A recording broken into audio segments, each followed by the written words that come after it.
अब देखो समझते हैं कैविटी रिजोनेटर। कल मैंने बताया था आपको, इसमें मान लीजिए एक हमने मेटल का सिलेंडर लिया, ठीक है। अब इस सिलेंडर की कैविटी ही डिपेंड करेगी कि ये कितना गुडनेस रिजोनेंट बनाए रखती है। खाली सिलेंडर है, अब इस पे दो वेव वर्क करती हैं। एक आर फ्रिक्वेंसी जो उत्पन्न होगी वो डिपेंड करती है कैविटी किस बेसिस पे वर्क करती है, मैग्नेटिक फील्ड पे कि इलेक्ट्रिक फील्ड पे। हालांकि दोनों ही वर्क करते हैं एक साथ। जब ये मैग्नेटिक फील्ड इनके कैविटी के अंदर वाली दीवारों से टकराव होगा इनका, जो ये इलेक्ट्रिक वेव और मैग्नेटिक वेव अंदर जब वर्क करेंगे टकराव होगा। टकराव होने के कारण ही एक फ्रिक्वेंसी बनती है जिसे आरएफ फ्रिक्वेंसी कहते हैं, ठीक है। अब आरएफ फ्रिक्वेंसी ही डिपेंड करती है कि रिजोनेंट कैसा होगा। अब रिजोनेंट जब ये आरएफ फ्रिक्वेंसी वर्क करेगी तो एक स्टैंडिंग वेव उत्पन्न होगी, ठीक। जब स्टैंडिंग वेव उत्पन्न होगी तो स्टैंडिंग वेव रिजोनेंस का निर्माण करेगी। इसी को अपन लोग कह देते हैं कैविटी रिजोनेटर या कैविटी रिजोनेंस, कैविटी रिजोनेंस या रिजोनेटर, ठीक, क्लियर। अब पैटर्न इसका क्या होता है, इसको मिटा दें क्या, देखो हो गया ये। अरे कल बता ही दिया था, समझाने के लिए था।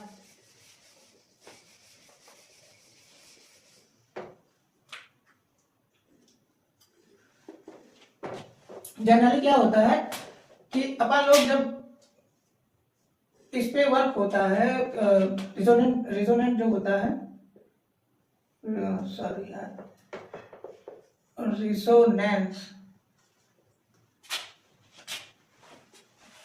टू पैटर्न पे काम करता है। देखिए सबसे पहला पैटर्न क्या होता है,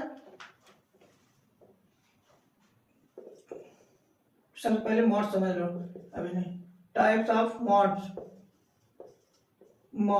ठीक। टू टाइप्स के होते हैं। नंबर फर्स्ट पे आ जाता है T M and T E, यानी कि ट्रांसर्वर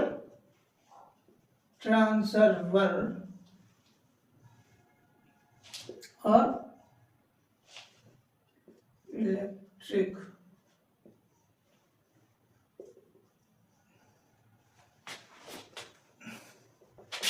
देखो टीएम को बोला जाता है ट्रांसर्वर मैग्नेटिक,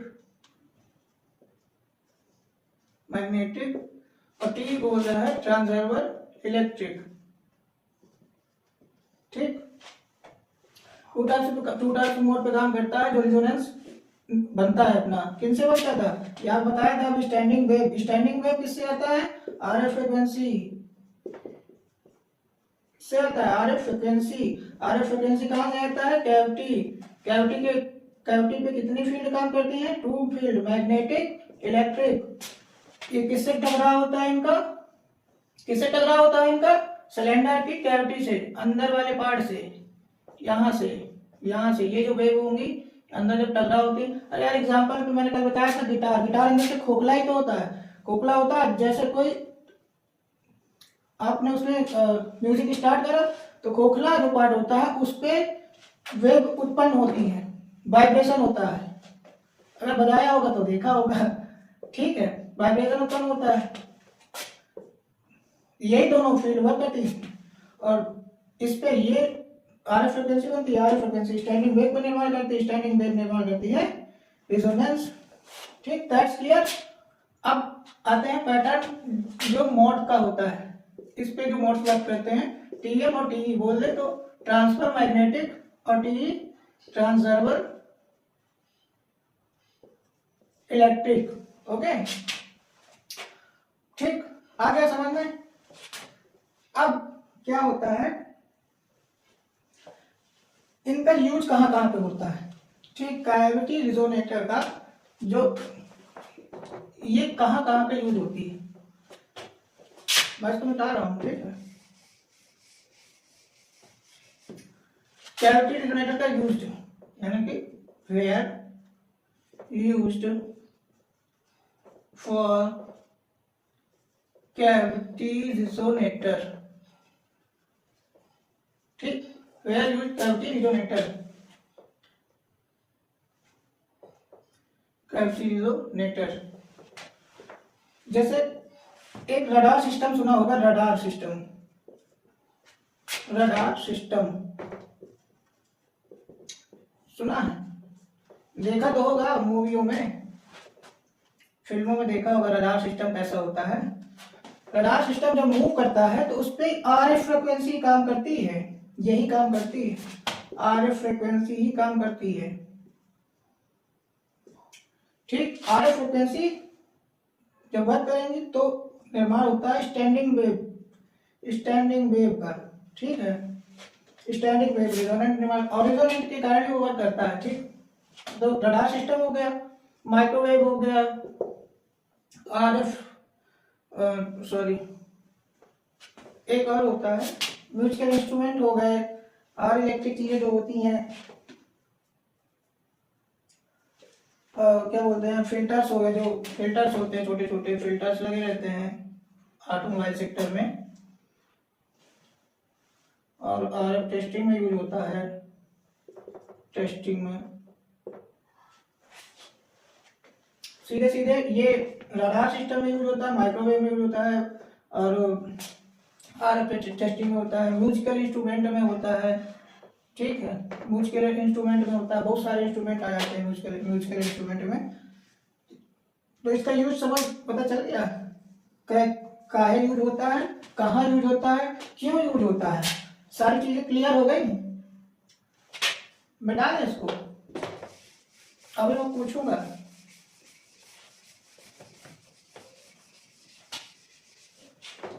ठीक।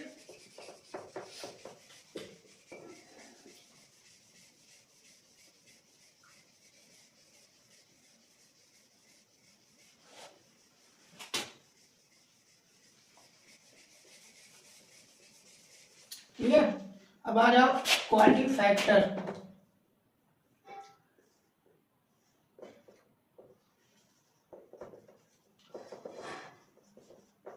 क्वालिटी फैक्टर, ठीक, यानी कि Q, सिंबल इसका Q। जनरली क्या होता है कि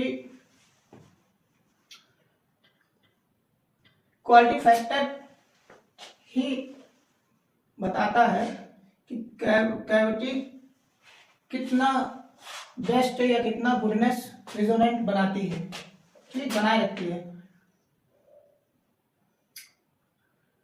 quality factor QU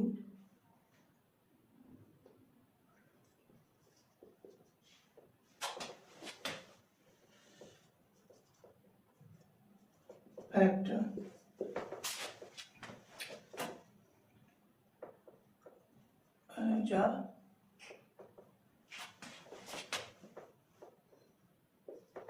depend for cavity resonant, ठीक। जनरली इसका बेसिक फंडा क्या होता है, फॉर्मूला Q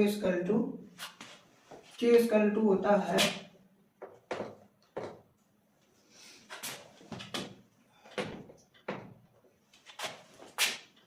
अगर हम इसको रेक्टेंगुलर शेप पे, अगर एक सिलेंडर है मान लो, ठीक, छोटा हो गया क्या,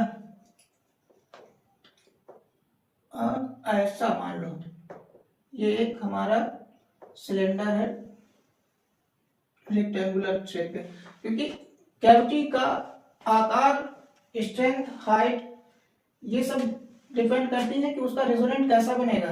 अब रेक्टेंगुलर शेप पे अगर देखेंगे तो रेक्टेंगुलर शेप पे जब हम डाउन तरफ जब वर्क होगा, डाउन की तरफ, ठीक, डाउन, तो क्या होता है कि जब वर्क होगा तो इसका सरफेस एरिया कितना है, ज्यादा है कि नहीं है, ठीक, ये सरफेस एरिया नीचे की तरफ ज्यादा है, और जब आप ऊपर तरफ देखोगे तो सरफेस एरिया छोटा है, ठीक। छोटा, जैसे जैसे आप नीचे से ऊपर की ओर जाएंगे तो सरफेस एरिया घटता जाएगा, और जैसे जैसे आप ऊपर से नीचे की ओर आओगे तो सरफेस एरिया बढ़ता जाता है। तो ये सिलेंडर अपना अब डिपेंड करेगा कि कैविटी कितनी सॉलिड है और कितने पे रेजोनेंट बनाए रखती है, गुडनेस बनेगा आपकी तरफ कि डाउन की तरफ बनेगा। ठीक है, तो एक्चुअल में होता क्या है कि जब ये इसका पहले मैं फॉर्मूला एनर्जी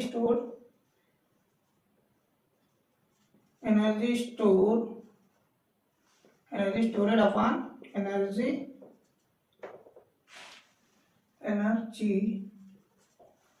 लॉस पर साइकिल। ठीक, एक साइकिल जब वो पूरा करेगा ऐसे करके, एक साइकिल जब हमारा सिलेंडर पूरा करता है किस पे, आर फ्रीक्वेंसी पे, मैग्नेटिक और इलेक्ट्रिक फील्ड जब इसके अंदर वन टाइम पे सराउंड होती है तो डिपेंड करता है कि एनर्जी का लॉस हो रहा है अप की तरफ कि डाउन हो रहा है, डाउन की तरफ हो रहा है। ठीक, तो क्वालिटी फैक्टर समझ आया। क्वालिटी फैक्टर एक्चुअल में क्वालिटी फैक्टर जो होता है सिर्फ और सिर्फ वर्क ये हमें बताता है। क्वालिटी फैक्टर से ही हम पता कर सकते हैं कि हमारा कैविटी रिजोनेंट को कितना अच्छा बनाती है और कितनी देर तक बनाए रखती है। ठीक, हटा दो इसको।